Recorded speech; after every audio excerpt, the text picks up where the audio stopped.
사람이 있습니다. 물론 그 얼추 중간도 가능합니다. 나는 그런 거 모르겠다, 관심 없다 하는 분들도 분명히 있습니다. 소위 말하는 무교라고 쓰는 분들이죠. 그런데 여기에서 이런 질문을 우리가 종종 받을 때가 있습니다. 기독교의 하나님이나 뭐 불교의 신이나 이슬람교의 신이나 다 그게 그거 아닙니까? 아주 그 공부 많이 하셨다는 분들 중에 되게 목소리 깔고 그렇게 우리를 가르치시려는 분들이 제법 있습니다. 소위 말해 아프리카에 있는 부족 국가도 자신들의 종교가 있다는 거예요. 그런데 신기하게도 사람들이 생각하는 신이라고 하는 이 신관이 거의 대동소이하다는 겁니다. 그러니까 우리 애국가에도 나오는 하느님이나 우리 성경에 나오는 하나님이나 아니면 1월 성신에게 비는 한울림이나 다 그게 그거지 뭐 종교끼리 싸울 필요 뭐 있나, 근본으로 가면 다 똑같은 거 아니야, 이렇게 말하면서 스스로 수준 높다고 생각하시는 분들이 제법 있어요. 조금 위험하게도 교회 안에 앉아 있으면서도 그런 거 아니에요? 하시는 분들도 있는 것 같더라고요. 그래서 기독교는 타 종교보다 조금 더 우월하고 수준이 있는 것 뿐이지 뭐 근본은 비슷한 거 아닌가. 여러분, 오늘 이 시간에 하나님에 대해, 특별히 영적인 것에 대해 우리가 믿는다는 것의 의미가 무엇인지 깨달으셨으면 좋겠습니다. 특별히 세상에 있는 많은 종교들은 다 믿음을 가지고 있고요. 그 반대도, 예를 들면 신이 없다라고 하는 것을 어떻게 증명하겠습니까? 신이 존재하지 않는다고 증명하려고 하는 그 애쓰는 분들도 어찌 보면 신이 없다고 믿음을 통해서 그런 일들을 한다는 거예요. 사람은 형태만 다를 뿐이지, 대상이 좀 다를 뿐이지 믿음은 다 가지고 살고 있습니다. 어떤 사람은 죽으면 끝이야 라는 믿음이 있고, 어떤 사람은 죽음 이후에 극락을 믿는 사람이 있고, 어떤 사람은 바로 우리는 죽음 이후에 영원한 세계, 영생과 하나님 나라를 믿는 줄로 믿습니다. 자, 제 얘기를 한번 해보겠습니다. 저는 어릴 때 제 동생의 친구의 전도를 받아 초등학교 6학년 때 맨 처음 교회를 나갔습니다. 갔더니 되게 좀 낯설더라고요. 처음에 그날 첫날 기억을 지금도 제가 생생하게 기억합니다. 그때 저희를 지도해 주신 전도사님이 아직 은퇴 안 하시고 영동중앙교회에서 심우하고 계세요. 근데 그 목사님 목소리가 너무 허스키한 거예요. 그 소위 말해 우리 메시아가 이런 목소리였어요. 그것도 우리 어린이 부서를 담당하시는 전도사님 목소리가 그러니까 저는 사람이 어떻게 저런 소리를 내나, 내용보다는 그 목소리에 충격적이어서 그 기억이 지금도 생생합니다. 근데 생각해보면 그때 그 전도사님 나이가 그렇게 많지 않았어요. 어쨌든 그리고서 예배가 끝나고 우리 이렇게 8명이 모였는데 뭐 하는 시간이에요? 공과 공부, 분반 공부를 하는 거예요. 근데 그때 우리 선생님이 뭘 말씀해 주셨냐면 세상을 하나님이 일주일 만에 창조하셨다는 거예요. 여러분, 그 얘기가 믿어졌을까요? 안 믿어졌을까요? 무슨 확신을 갖고 그렇게 단정을 지십니까? 저는요, 놀랍게도 그게 다 믿어지더라고요. 첫날인데 아무것도 모르고 앉았는데도 하는 얘기가 그런가 보다. 그런가 보다. 선생님이 말씀하신 그런가 보다. 그게 제가 무슨 특별한 영성이 있어서가 아니라 소위 말한 제가 좀 귀가 팔랑귀였던 것 같아요. 그리고 어린이들을 보면 순진한 어린이들이 말을 하면 다 믿는 아이들 있잖아요. 제가 그렇게 순진했다는 자랑은 아니지만 어른들도 그런 분들 많습니다. 누가 뭐 얘기하면 아주 쉽게 믿는 분들이 있어요. 예를 들면 뭐 텔레비전에 뭐 브로콜리가 좋다 그러면 당장 가서 브로콜리 사드시고, 뭐 양파다 그러면 또 양파로 갔다가, 그거 뭐에 근거하는 겁니까? 그 뭘 그렇게 믿어요?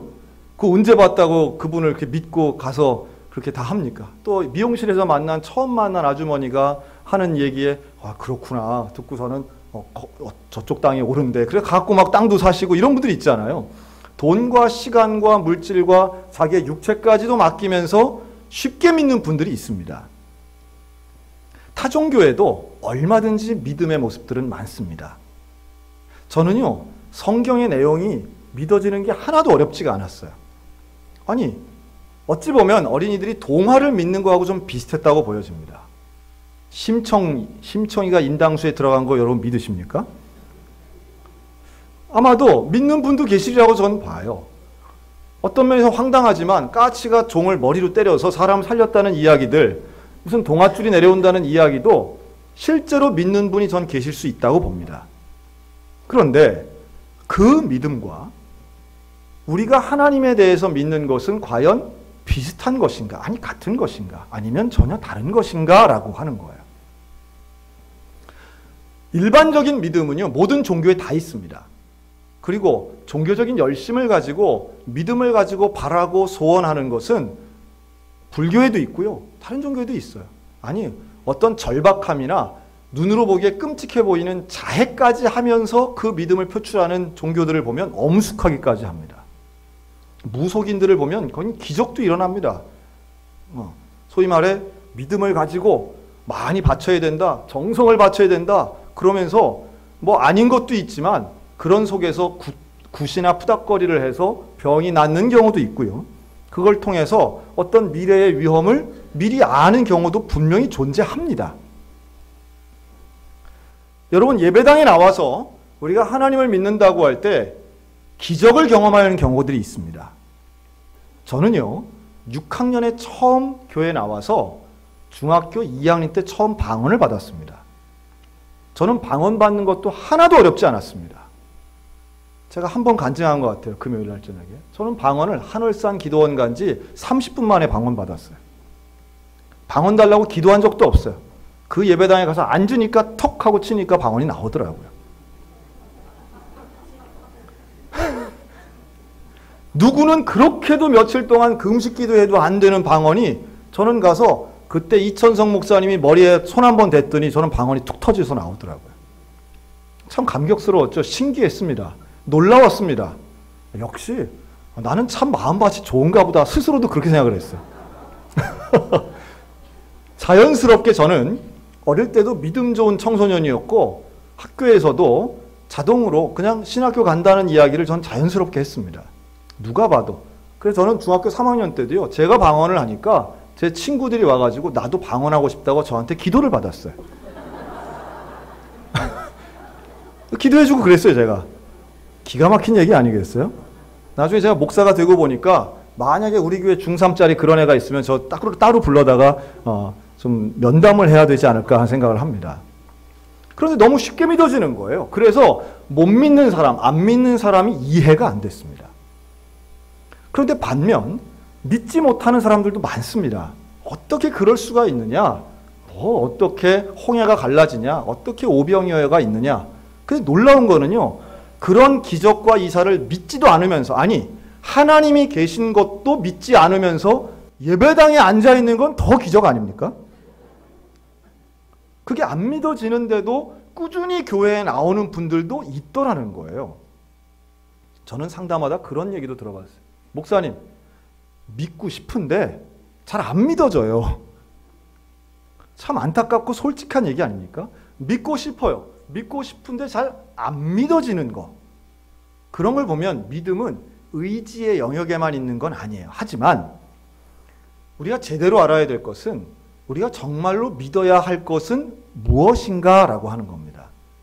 타 종교에도 믿음이 있고 우리 기독교에도 믿음이 있는데 그 차이가 과연 뭘까?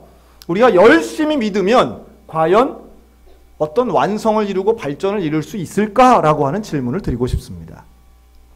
그런 면에서 기독교는 우리가 흔히 종교가 아니라는 이야기를 하죠. 종교는요, 노력해야 됩니다. 종교는 어떤 과정이 있어요. 그래서 열심히 경전을 읽든지 외우든지 아니면 뭐 절을 하든지 탑을 돌든지 기도를 열심히 해서 뭘 덕을 쌓든지 불공을 쌓든지 뭘 쌓아야 어떤 주어지는 것이 있는 거죠. 무속 종교든 타 종교든. 그런데 우리 기독교 신앙은 그러한 내하의 공덕을 쌓는 종교가 아니라는 사실을 아셔야 됩니다. 이 부분이 결정적으로 다른 거예요. 혹자는 그렇게 말하죠. 기독교인들은 참 이기적이다. 왜? 자기들에게만 구원이 있다고 말하느냐. 다른 종교와 함께 어울리지 못하고 배타적이다. 이런 얘기를 합니다. 그런데 정확하게 얘기하자면 타종교를 배타하고 미워한다라기보다 구원의 방법과 구원의 길이 유일하기 때문에 그것 외에 다른 구원을 인정할 수 없기 때문에 배타적으로 보일 뿐이라고 말하고 싶습니다. 우리는 불교인들을 미워하지 않습니다. 우리는 타종교인들을 저주하진 않습니다. 그러나 구원의 길이 오직 하나뿐이라고 하는 것을 바꾸거나 양보할 수 없다라고 하는 거예요. 자, 이 부분이 중요합니다. 저는요, 성경에 나오는 게 다 믿어지고 말씀드린 것처럼 기적이 체험되고 기적을 믿었어요. 그런데 나이를 먹으면서 신앙생활을 하고 성경 말씀을 읽고 여러 차례 들으면서도 어떤 부분이 어려웠는가라고 하면, 자, 예수님이 십자가에 달려 돌아가셨습니다. 믿습니까? 이거는 불신자도 믿습니다. 왜냐하면 역사적 사실이기 때문에 그렇습니다. 여러분, 그거 믿는다고 해서, 인정한다고 해서 나한테 해로운 게 하나도 없어요. 2000년 전에 예수님이 젊은 청년 예수가 십자가에 달려 죽었습니다. 그리고 놀라운 건 3일 만에 부활했다고 쓰여져 있어요. 저는 그것도 믿었습니다. 믿어졌어요. 그리고 하늘로 승천하셨답니다. 아유, 죽었다 살았는데 승천 못하겠어? 전 그렇게 믿었어요. 믿어지더라고요. 그런데 중요한 거는요, 그 십자가에 달려 죽으신 예수님이 나 때문에 죽었다고 하는 것은 믿어지지가 않더라고요. 나의 죄 때문에 달려 죽었고 그 죽음 때문에 내가 죄로부터 구원받았다는 사실은 믿어지지가 않아요. 여러분, 이것을 믿는 것이 기독교의 정수이고 이것이 바로 복음인 줄로 믿습니다. 그러니까 우리가 믿어야 될 게 무엇이냐? 우리가 이미 아까 사도신경에서 우리의 믿음을 고백하잖아요. 우리는 뭘 믿느냐? 전능하신 하나님 천지의 창조도 믿지만 주 예수 그리스도를 믿는데 그 예수님이 고난당하시고 십자가에 달려 돌아가시고 나 때문에, 나의 죄 때문에 달려 돌아가시고 그리고 이 땅에 다시 오실 분이라고 하는 사실을 믿음으로 고백하는 게 사도신경이에요. 기적을 보고 믿는 거는 다른 종교나 다 있습니다. 기적은요, 다른 종교에도 다 있습니다. 그런데 십자가의 복음은 기독교에만 있는 줄로 믿습니다. 십자가의 복음은 유일한 구원의 통로입니다. 우리는 이것을 믿는 거예요. 이것이 믿어지는 것이 기적이고 은혜입니다. 이것을 믿는 것, 이 소식을 받아들이는, 이 복음의 소식을 받아들이는 것이 내가 사는 길이고 내가 구원받는 길인데, 예배당에 와서 마음이 편해졌습니다, 병이 낫습니다 라고 하는 것은 종교인들이 하는 이야기입니다. 기독교를 종교로 보는 사람은 마음 편하고 병이 낫고 돈 많이 벌고 자식 잘 되는 것을 바라요. 하지만 예수 그리스도의 복음은 예수 그리스도 앞에, 그 십자가의 복음 앞에 내가 나가는 것이고 그 복음을 통하여 구원받았다는 것을 내 입술로 고백하는 것인 줄로 믿습니다. 자, 그러면 그렇기 위해서, 이 복음을 위해서 살기 위해서는요, 하나 너무너무 중요한 게 있어요. 복음은 귀에 못이 박히도록 듣는 얘기 아닙니까? 그런데 복음의 사람에게 나타나는 위대한 증거가 있습니다. 내가 과연 복음의 사람인가? 내가 복음을 믿고 있는가? 이거 알려면 한 가지를 확인해야 됩니다. 한번 따라할까요? 나는 죄인입니다. 여러분, 이것이 인정되어져야 됩니다. 깨달아져야 됩니다. 나의 죄가 보이고 내가 죄인인 것이 믿어지는 것, 이게 복음의 시작입니다. 구원의 시작입니다. 그래서 기독교는 풍요로움이나 풍족함을 이야기하는 것은 부차적인 거예요. 복음의 정수는 내가 죄인이라는 거예요. 내가 나를 구원할 수 없고 나는 죽어야 되고 나는 멸망당해야만 되는 죄인이라고 하는 그 사실을 깨닫는 것이 복음입니다. 제가 얼마 전에 우리 뉴스를 하나 봤습니다. 우리 대한민국 참 대단한 나라다 하는 것을 봤는데, 여러분 그 차가 교통사고를 내고 도망가는 거, 이걸 세 글자로 뭐라 하는지 아세요? 뺑소니라고 합니다. 전문 용어를 잘 아시네요. 여러분, 이 뺑소니 사고가 한 해에 수십만 건이 일어납니다. 그런데 이 뺑소니 사고의 검거율이 2017년 기준으로 몇 프로나 될까요? 이게 놀랍게도 100%랍니다. 100%. 100%. 다만 이거는 뭐냐면 차와 차가 부딪힌 뺑소니예요. 차가 사람을 치는 게 아니라 차가 차를 부딪히고 나가는 그 뺑소니 사고는 100% 잡힌답니다. 그런데 그렇게 도망가는 사람이 많대요. 그러니까 이제 어떻게 잡히느냐? 블랙박스와 CCTV. 대단한 거예요. 대한민국 차량의 절반 이상에 이 블랙박스가 달려있다는 건 정말 무시무시한 일입니다. 그래서 뭐 남의 차를 훔쳐서 뭐 사고를 냈으면 사람 잡기는 좀 어려워도 어쨌든 차는 잡는다는 거예요. 근데 잡히는 거 알면서도 그렇게 도망가는 사람이 많은 거예요. 제가 그 뉴스를 보면서 대한민국 정말 대단하다. 대한민국은 정말 움직이는 카메라, 또 CCTV, 블랙박스, 개인 스마트폰까지 우리는 늘 지키고, 저도 지금 찍히고 있습니다. 저 카메라에. 늘 지키고 있구나. 늘 우리는 감시당하는구나. 그러면서 생각이 드는 것이, 하물며 기술의 발전도 범죄를 거의 잡아낸다는데, 하나님의 눈으로 우리를 보시면 우리의 죄가 어찌 안 드러나겠느냐는 거예요. 내가 죄인인 것을 어찌어찌 숨기며 살아갈 수는 있겠지만 하나님 앞에 숨길 수 없음을 깨달으셨으면 좋겠습니다. 이것을 깨닫는 것, 이것을 믿는 것, 이것을 인정하는 것, 그래서 나의 죄인됨을 고백하고 회개하는 것이야말로 그토록 믿어야 되는데 믿어지지 않는 예수 그리스도의 복음을 우리가 체험하는 시작이라고 하는 거예요. 여러분, 십자가를 바라보면 두 가지의 반응이 나와야 됩니다. 하나는 나의 죄가 깨달아져야 돼요. 나의 죄. 내가 죄인인데, 내가 죽어야 되는데. 그리고 또 하나는 그 나의 죄를 위해서 이 땅에 오셔서 십자가에 달려 돌아가심으로 내가 죄 용서를 받았다는 그 구원의 감격이 십자가를 볼 때마다 느껴지시기를 주님의 이름으로 축복합니다.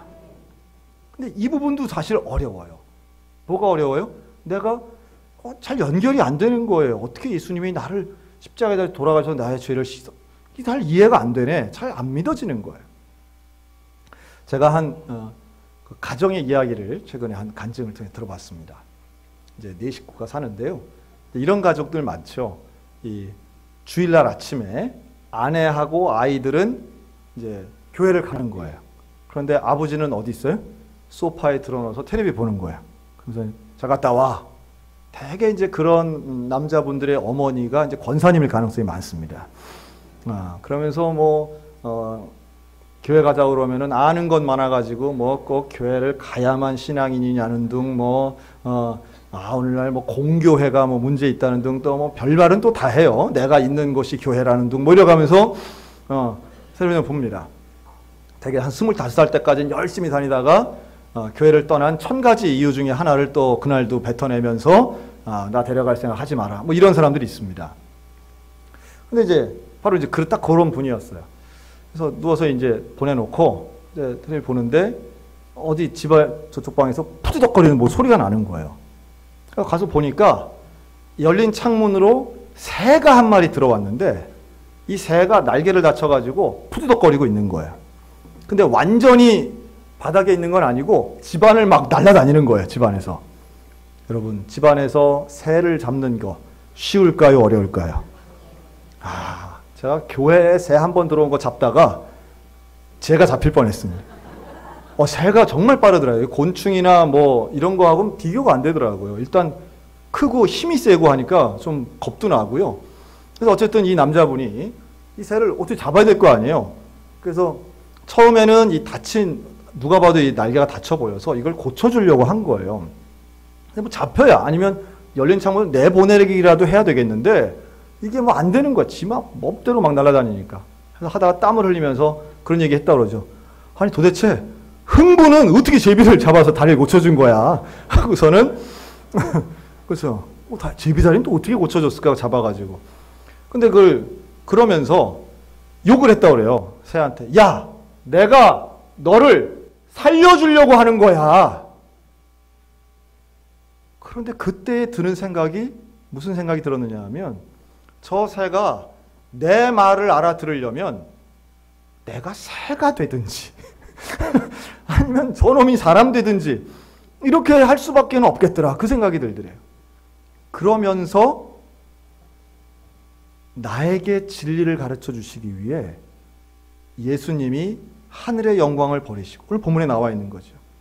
자기를 비워 종의 형체를 가지사 사람들과 같이 되셨고 사람의 모양으로 나타나사 자기를 낮추시고 죽기까지 복종하셨으니 곧 십자가에 죽으십니다.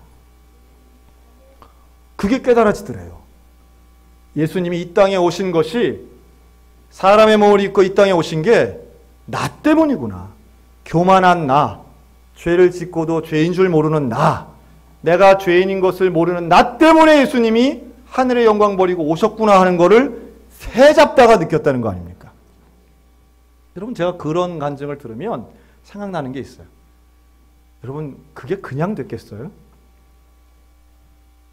그 아들을 위해서 기도하신 어머니 권사님의 기도가 있었는 줄로 믿습니다.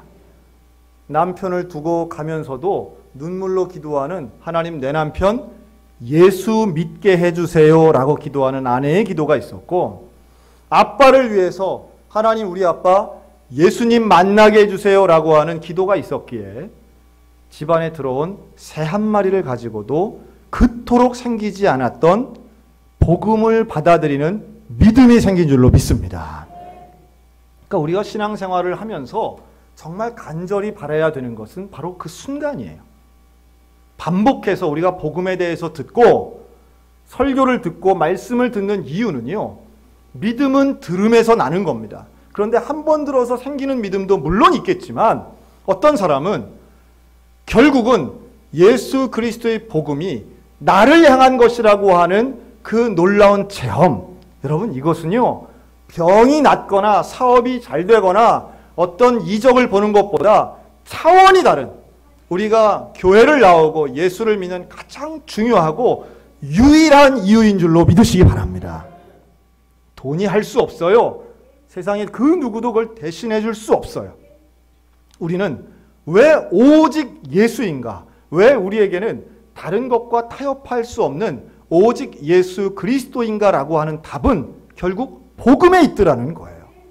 나를 위해 하늘의 영광을 버리고 이 땅에 오셔서 십자가에 달리신 분은 다른 종교에는 없는 거예요. 다른 가르침에는 없는 거예요. 다른 철학이 없는 거예요. 오직 예수 그리스도만이 나의 죄를 해결해 주셨다라는 거예요. 여러분 이 복음이 믿어지시기를 간곡히 권면합니다. 오직 예수님 뿐입니다. 오직 십자가 뿐입니다. 오직 복음 뿐입니다.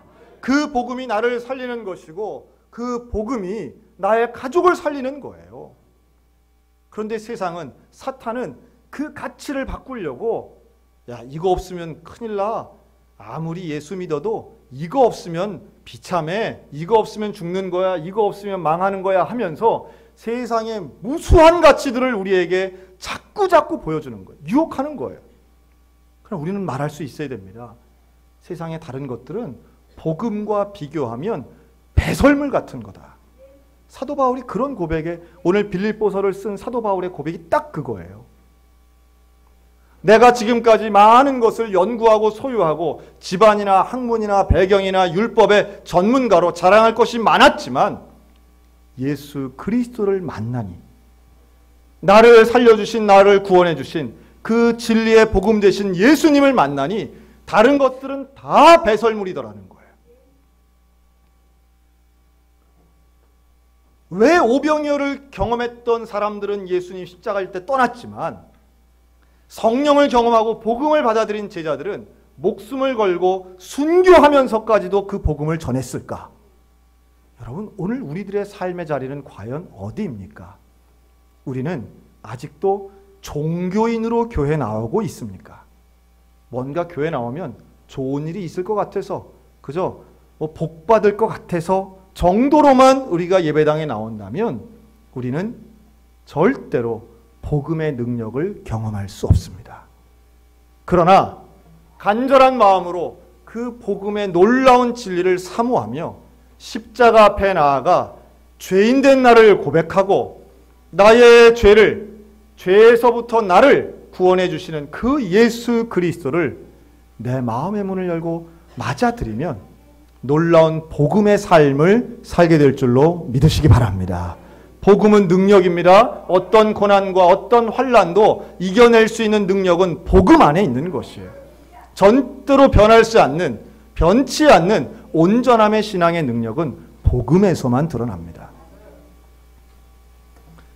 오직 예수뿐입니다. 오직 은혜뿐입니다. 여러분, 오늘도 또 다음 주도 이 예배당에 나오시는 여러분들 가운데 믿음이 억지로 되는 것은 아니지만 예수 그리스도를 믿고 싶고 만나고 싶은 마음이 우리 사랑하는 성도들 마음 가운데 충만해졌으면 좋겠습니다.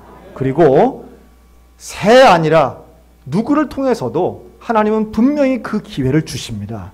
왜냐하면 예수님은 끊임없이 우리의 마음의 문을 두드리고 계시기 때문입니다. 우리를 사랑하시는 그 하나님은 우리와 만나기를 원하세요. 그래서 복음의 그 기쁨과 감격의 삶을 누리기를 원하세요.